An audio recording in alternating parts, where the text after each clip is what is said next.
Hey everyone, and welcome to another Game Explained discussion. I'm your host, Derek Bittner, and I'm joined today by Caty McCarthy, senior editor of US Gamer, to give our post-review thoughts on Xenoblade Chronicles Definitive Edition. Last time we kept it spoiler-free, this time we're going right for the spoilers of Future Connected. Maybe not so much in the original game because, well, they've kind of been out for a while, but, we're going for the new stuff here with Future Connected. And overall, I know from the last discussion, Caty, you weren't too impressed with the epilogue as far as a story perspective, since it is so much more focused on Melia. Let's go into detail on that. What left you kind of cold about it? I mean, I think because, there wasn't much left to resolve with Melia in the first place. It was more just okay, what happened to Alchemoth? And that was kind of and the rest of the High Entia that were part Homs. That was kind of the big unresolved thing. But I feel like they had this weird, Eye of Sauron, villain that it was just it just didn't click with me in the way the main story. I felt like the main villain was, or villains, I guess there's multiple villains over the course of that. But it didn't feel as fully developed. It just kind of felt like they had wanted to use this environment and they wanted to give Melia some closure because she's the queen or whatever or empress, I don't know what the phrase they use for her, but the leader of the High Entia. And I don't know, there's just a lot, there's some that's unresolved, but they don't resolve it gracefully here, I guess. Yeah, I know they have to try to work in a villain and have some sort of plot there, but the Fog King, the boss of this whole thing, he sucks. It was so lame, and it's literally just the Eye of Sauron. You see it, and it's just, wow, they just watched Lord of the Rings or something. There's just nothing to it. There's there's this thing that's keeping us from going into Alchemoth. It's killed a lot of people, and we can't hit it. We need to figure out why. But it almost becomes distracting. And then you face it and you can hit it. It's not even I don't know, or I guess in that first encounter. The first encounter you can't really do much because you're fighting a fog beast. But then you fight the Fog King, you can't actually do anything. They retreat, do some more side questing to sort of figure out things. And Shulkin upgrades the Monado, and hey, now we can hit him. And the end. I mean, from the Fog King's perspective, that's really all that happens. The rest is it really is just something to hang on the epilogue. It's the true purpose of the epilogue, which is, hey, here's what happened to Melia afterwards. Here's what happened with Tyrea, and you get to see them bond. You get to see what happens as she becomes Empress. There's really good stuff from a character development standpoint, and that's where I got the most out of it. It's really cool to see some of Ricky's kids, Nene and Kino, have more of a role, see what they're all about, get a bit more heart from Ricky with how he adopted Kino, or how Nene had to help take care of the family, and now she's probably the best Napon companion in all of Xenoblade. Yeah, definitely. She's the least annoying for sure. 100%. I've liked some Napon companions, but Ricky doesn't, as you said before, it doesn't really have much of a point to the overall story. He's just sort of he's silly. Silly and joins up. Hero Pon, which is more just I'm in debt. Yeah, exactly. So, there's definitely heart to this. There's a lot of satisfying things, especially for those longtime fans who wanted to see closure to a lot of these elements. And, there's stuff to enjoy there. But for the actual villain that you're dealing with, not really all that impressive. And then they have this other guy whose name I'm already forgetting, but the squinty guy. Yeah, what is that guy's name? There's a boss with him that was very easy. I believe it's Gaelgar off the top of my head. And he has this whole thing where he wants to make sure the half High Entias are the ones that are in power and get rid of all the others because they were selected. And Melia's not going with it. So he's like, oh, you're not the true Empress. We got to, me in power. And you beat him once, he disappears, and then it's actually resolved in a side quest. Yeah, it's weird. I would say, or I will say that I agree with how all the heart is really relegated to those quiet moments. And one thing I do really like about them is quiet moments are basically Future Connected's heart to hearts, and they are all voice acted, which I really like because that was one thing I was hoping for in the in Definitive Edition, and that wasn't a thing, and the heart to hearts were still just text boxes. So it was really nice to have those, like, basically just be little cutscenes. And there's quite a few across them, and a lot of times they're only gated by stories because now there's no affinity. So it's just kind of like, if you find one, you could probably do it unless you're not far enough in the future connected story. And I like the ones between Melia and Tyrea. I always want to say Rhaenea, and that's not her name. Tyrea, those ones I feel like were my favorite ones because Tyrea is, like, also, like, only, like, a side quest character, right, in Definitive Edition? Like, I mean, she has a big role around the whole Alchemoth story, and then she'll show up in a side quest later on where she's sort of conflicted about things happening, and you kind of wrap up some things there. But she says, like, at the end of that, like, we'll meet again, and you never do in the main game. So this is the actual we'll meet again.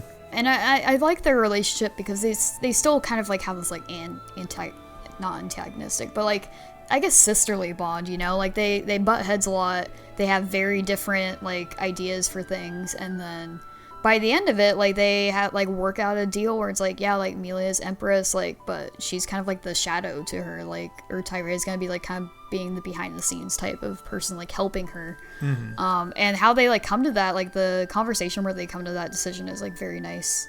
And I think that was only in A Quiet Moment too. I believe so. Like, there's some, like, that's the thing, you really got to do all the extra stuff to get the most out of it, because the meat out of it. Yeah, because that Quiet Moment, otherwise that last scene's gonna be pointless, like, or not make any sense, because the, like, last scene of it is, like, her going to address, like, the High Entia, and it's like, and, like, Tyrea is, like, right there alongside her, so that would, like, make no sense if you haven't seen that Quiet Moment, which is kind of silly. It's like, man, they bonded quick all of a sudden, but you see the Quiet Moment, you can see the process to that and how Nene kind of facilitates it, and it's a nice moment. Like, again, that's what makes her so, it's like, no, this is simple, just do this, and it kind of throws them off to the point that they actually do bond again, and it's really nice. I did find some of the Quiet Moments to be a little like, okay, this feels superfluous. Oh, like, I feel like the majority of them, especially the ones with the Nopon, like, you get a little bit of their backstory, but I think I just don't like those characters. Like, I didn't like Ricky, I don't like Nene, I don't like Kino, I don't know, I just find them annoying. They like, sure, like, they have nicer backstories than Ricky does in this epilogue, but I don't know, I think I'm just so checked out with that whole side of Xenoblade Chronicles. I'm like, I don't really care, like, honestly. And then a lot of times just, like, some weird thing with Shulk, and then Shulk's like, what, how do you not know this? Like, why are you hungry? Like, what's going on here? Like, it always just felt kind of silly, except for, like, the Melia and Tyrea focus ones, and there's a few with, like, Melia and Shulk too that were, like, decent, but I wouldn't say, like, any of them were, like, you have to, like, buy the epilogue to, like, see these cutscenes. Like, you can just watch those on YouTube probably. It's nothing too major. It's nothing groundbreaking. It's not like, you know, they had the whole romance kind of thing going on between Melia and Shulk, and that is not addressed at all. Yeah, which makes no sense. Yeah, that's another weird thing is, like, when I launched, because I didn't know anything about the epilogue going into it, which is, maybe that was a bad way to go about it, but, like, I didn't know it was, like, on the Biona's shoulder. I didn't know it was just, like, Melia and Shulk. I just kind of assumed it was gonna be the whole party, and then it really wasn't, and I was kind of bummed. And yeah, like, that was like a weird subplot, like, playing it again, and it just makes no sense. Like, why does Melia get this crush on Shulk in the first place when they barely know each other? And there's, like, no, like, interactions that have, like, chemistry that would, like, maybe, like, allude to that fact. It's more like she just gets kind of sad, and then Charlotte's like, oh, like, don't worry, like, I'll make sure, like, he goes back to you, and then that just doesn't ever happen. Yeah, like, exactly. It's like, thanks, Charlotte, you helped a lot. Yeah, like, once, like, Fiora comes back into the picture, it's like, no duh. Like, of course it's Shulk and Fiora, like, that's his whole motivation, is she gets fridged and then unfridged, and then it's, like, him trying to find what is his motivation after that, like, now that she's alive, and it's like, and they share, like, that sweet moment, like, immediately, where they, like, kiss, or, I mean, he's performing, like, resuscitation, but, like, you know, like, they talk about their first kiss, and they, like, have, like, that nice, like, head tilt moment that's very sweet, and like, they very much are, like, into each other, and it's so obvious, and it's, the Melia thing just made no sense, and it's kind of funny how it's not just here, because maybe, like, the developers were like, maybe we made a mistake with that plot point. Like, why do I think they realized, because a lot of people do like Melia, and they did like the pairing of Shulkin Melia, but as soon as Fiora comes back, it's like, oh geez, yeah, that's not happening. Yeah, and I just didn't vibe with them as like a pairing. Like, if anything, it's like, maybe Melia and Dunban, like I could see that being a thing, but that's not ever explored. Like, none of that is ever explored. So it just seemed like a weird, like, C-tier plot that never goes anywhere and just kind of was odd, and is also not addressed in the epilogue, which is just kind of funny, honestly. Yeah, it's a weird thing, but a lot of the side quests are also, I like that they're a bit more involved, and have some. They tie up some other loose ends. Like, I like how you do a bunch of side quests and it leads to the whole Bana thing. I don't know if you did enough side quests to see that.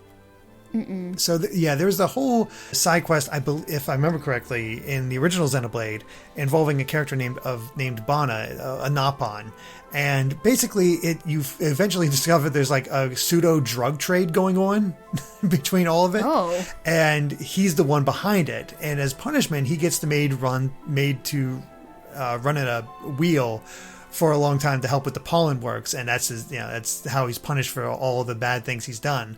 But he also pops up in the shoulder and trying to basically up to his new old tricks, trying to do these other things. And if you do pretty much all the other side quests and talk to a certain character afterward, another side quest will pop up. It'll lead to an actual confrontation with him and a nice little bit of wrap up with Bana. That's pretty fun. Yeah, I do like how they take these very much side characters and prop them up a bit. Like Teal'c. Teal'c was an NPC that you could meet, never talked once, but he was just an NPC you could do stuff with and treat as any other. But here, he's almost a main character. Not a main character, but a primary character. Yeah, I'd agree that the side characters, like, I feel like Tyrea especially is, like, I feel like such an important character that's barely even in the original. So it's nice to, like, see her, like, giving, like, deserved spotlight, you know, of being Melia's, like, half-sister and everything. And yeah, like, with other characters, like you mentioned with, like, Bana, which I hadn't even encountered that at all. Like, I didn't know that was a thing, but that's cool that that's in there, you know. And yeah, like, I wouldn't be surprised if there's more stuff that, like, neither of us noticed. Maybe that's, like, hidden in there. It's like a nod to something very niche or something very forgettable from the original. It's like, oh yeah, this character is back, that sort of thing. Yeah. So there is definitely a lot of stuff to enjoy, but you have to go into it more as a character piece. You cannot look at it as in, this is the next big segment leading to the next Xenoblade story. Like, I thought they might do that with the Fog King because of the whole fact that he's coming from a rift, but the rift is never explained, and I tried to get a sense of what the Fog King looked like and didn't really get much of anything. So I don't know if I don't think it ties back into Xenoblade Chronicles 2. And who knows if it ties into a Xenoblade Chronicles 3 in some way. Like, maybe they'll reveal that. Because we did speak before this and you have not beaten Xenoblade Chronicles 2. So you don't know how these games tie together, 1 and 2.